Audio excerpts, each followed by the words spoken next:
تازه او دردونکی خبر د حکومت د رسنیو د مرکز مشر دواخان مینپال کابل کې ترور شو. پښتون ټایم کې مو په سلامونو هرکلی کوم.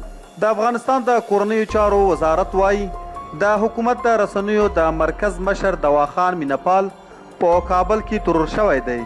د افغانستان د کورنیو چارو وزارت ویان میرویس تانکزی نن د اګست په 8 وویل چې مینپال نن د کابل ښار په 9 ناحیه کې په دارالمان کې د عثمان غني جومات ته څیرمه د جمعې تر لمانځه وروسته په ډزو وژل شوی دی.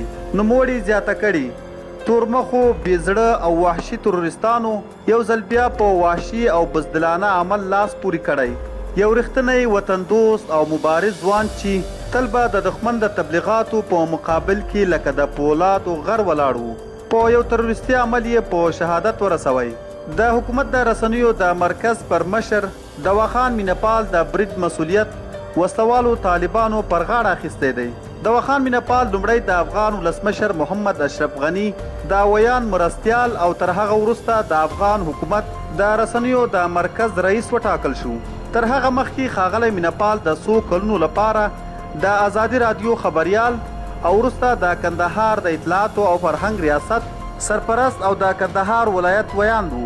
نوموړی د څه وخت لپاره د افغانستان د عامه کتابتونونو رئیس هم و.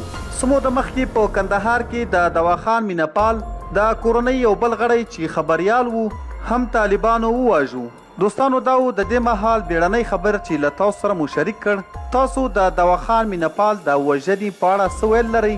له موږ سره په کمنټ کې خامخا شریک کړئ او د نورو داسې تازه او معلوماتي ویډیوګانو دپاره پښتون ټایم چینل همدا اوس سبسکرایب کړئ.